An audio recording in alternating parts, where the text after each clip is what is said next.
All right, I want to talk Jayden Daniels for a moment. And coming up closer to 5 o'clock, we will paint the show red and we'll get you ready for Caps hockey leading up to game one as you traverse into the city tonight and you commute to the game. But this interview he did with John Gruden was just really impressive, I thought. A lot of the things he said went into more detail than he typically does. So I want to go through a couple of these things that he pointed out. But something that he mentioned was this idea of trying to get better this year and to try to find some of his own tendencies so that he can do away with them, so that as defensive coordinators are game planning him based on the tendencies from a year ago, if he changes them, then they're still a step behind.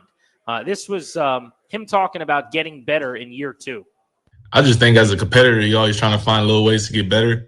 And for me, it's like last year was last year. That's great, but it's a whole new year now, and I still got to go out there. I got to prove myself to my teammates, the organization, each and every day that I'm getting better. And then when it's time to prepare and when those games come, I got to know that, hey, how can I eliminate some tendencies, stuff like that, because that's the big thing. Coaches are always trying to find tendencies of what this player is going to do so they can anticipate it and hopefully get you in that situation. I love that phrase, eliminating tendencies. There are a couple of subtle little things that, frankly, don't matter if you know them all the time because he can still beat you. His good is better than your good. But as an example, last year when he would pull the ball down and scramble to his right, he was able to throw the football still. And he would reset occasionally out of the pocket off to his right and get a base and a platform and throw the football. If he left the pocket to his left, you'd be hard-pressed. It might have happened once or twice. There was the touchdown, I remember. He had to throw kind of across his body, but it was so abnormal. He went, oh, my God, that happened. Almost never happened. And as the year went on, it became a talking point with analysts that were studying him. It came from coaches that were opposing the team, that one of the coaching points was if he rolls out of the pocket to his left, he's running. If he goes to his right, he's going to look to continue to keep the play alive. Little things like that become obvious with film study. If he can make changes, he becomes just that much more dangerous because now you're game planning against him with this thing that isn't even real. Yeah, you're flat-footed, basically, and that's the point is him moving and you flat-footed, and he wins. He's going to win more often than not as it is. But, yeah, I mean, not allowing defenses to anticipate. That, to me, is the key to offense, honestly. You have an advantage. You know where you're going, and they don't. If you make them or allow them to dictate to you, offenses become very pedestrian very quickly. That was kind of, I think the beauty most of the time of Kingsbury and company, but that's what good offensive coordinators do, is they work those tendencies sometimes to your advantage, right? If you go against type where every time, I'm just making this up, that's more advanced than this, but every time out of a certain set, they've run whatever play, right? And they've shown you something 20 times. They're 20 for 20. The 21st time they do something totally different off of that, planting breadcrumbs for people to follow and then going in a different direction. That can be both with play caller, could also be with a quarterback, right, where you're that aware playing three-dimensional chess. This also is not a Jayden Daniels point that I'm about to make. It could be about anybody. But I've mentioned how he says the right thing and says the exact thing that I would write for him and hand to him and say, hey, can you answer this question this way? Say it thusly.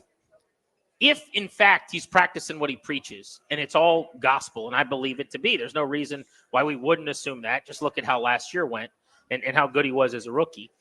Then I'm able to now picture him poring over his own tape and studying and analyzing himself and with the steno pad out and a pen, jotting little subtle things down about his game. That's how you get better year over year. A lot of it is going to happen. Sure, you go to the gym, the physical attributes, you make sure that they sustain the foot speed and the mobility and the agility. But really the leap from year one to year two is you just learned a lot. You were up on the whiteboard proverbially every single Sunday from 1 to 4. And now I need you to take that info and I need you to use it to better yourself. And the best way to do that to me, self-scout. Let me find out what did I did well, what didn't I do well, what gave me problems. Because you know when you got lucky. You know when you got fooled and maybe nobody else does. Hey, I pulled the ball down. I still got to scramble for 6. And Grant and Danny clapped like seals. But, man, I almost delivered that football into that bad window. Just the idea that he's sitting there studying that way. I'm not saying C.J. Stroud didn't or some of these guys year 1 to year 2 that didn't make the leap weren't able to. But it gives you the best possible chance to do something really, really difficult, which is after the incredible first season that nobody had, to not take a step back like Stroud and so many have. I think that's a really salient point. It reminds me, obviously not even close to the same, but just as a student forever ago, I remember going back. I didn't look at my notes all semester. Like I actually went to this class, took notes, and I remember like right before the final, well, I was like, what the hell does this mean? My chicken scratch, these little things that I wrote down for myself. That was like 4 or 5 months ago. I didn't remember what I was doing. I was probably hungover. Like, what does this even mean? And I couldn't even study the material, right? I mean, I know not exactly analogous, but it's one thing to say I went through it. Okay, so what? What did you learn from it? What's the 2.0? What's the adjustment? What's the improvement? And sometimes you go, actually, that was really good. I can keep that or whatever, right? But being able to grow from setbacks, being able to grow from adversity or problems is not only good quarterbacking, it's good life stuff, right? And I think that's it kind of speaks to his character that he understands that. This is from Jayden Daniels' interview going along with John Gruden. How about him on not turning the ball over? I found this to be instructive. He cited one of his former college coaches and one of their axioms that's in his head all the time, and you can just see the way he plays that he really takes this to heart. This is preparation and timing. I remember for me, I remember my freshman year at Arizona State, I had a coach named Herm Edwards that told me, man, no matter what you do, make sure the possession ends in the kick. Whereas an extra point, field goal, punt, just make sure it ends in the kick. That means taking care of the football, being smart with it. Still, you got to take some risk in this game, but just being smart with the football. And I mean, I work hard to be able to want to place the ball where I want to, give my guys a chance and keep it out of harm's way. First of all, I love that he acted like there's this obscure this guy. There's a gentleman. You may have heard of him. You guys don't know him, but he was a coach at Arizona State, this small school you haven't heard of. His name's Herm Edwards. Herm Edwards. Oh, you mean they play to win the game guy from the Jets. That guy. But Jayden Daniels, 331 completions and almost 500 attempts this past year. He only threw 9 interceptions, and it really could have been lower than that. Mm-hmm. A couple weren't even really his fault. But the 9 interceptions is even a little bit misleading because the first half of the season, the early part where you're doing all the learning and making all the mistakes, he almost never, ever, ever put the ball in harm's way. Very few even risky moments we go, man, that could have been picked. I think that was probably the most stunning thing about his season, and certainly the most mind-blowing, amazing thing about Jayden's rookie year. He didn't make the rookie mistakes very often, but that paradigm I love, this idea of, hey, punts are good. Maybe they're not better than touchdowns, but they're a hell of a lot better than interceptions. Totally. And with a kick. I love that. I'm going to use that. Especially when they a 3rd and 29 arm punt isn't the end of the world. But yeah, for the most part, they can be devastating plays talking about those turnovers. And usually with most mortal quarterbacks, you've seen some of those Aaron Rodgers or Peyton Manning or even Brady prolific seasons where they're immune to this. But there's usually 3 legs of the stool, so to speak, where leg 1 is prolific passer performances. That's huge, gaudy touchdown numbers, yardage numbers, etc. Leg number 2 is turnovers. Leg number 3 is sacks. You usually have to give on one to get the other, right? In other words, you're going to be a YOLO guy. You might throw it up for grabs a couple more times, gives your receiver a chance. See Grossman, Rex. What does that lead to? Interceptions, right? You're throwing early, you're anticipating.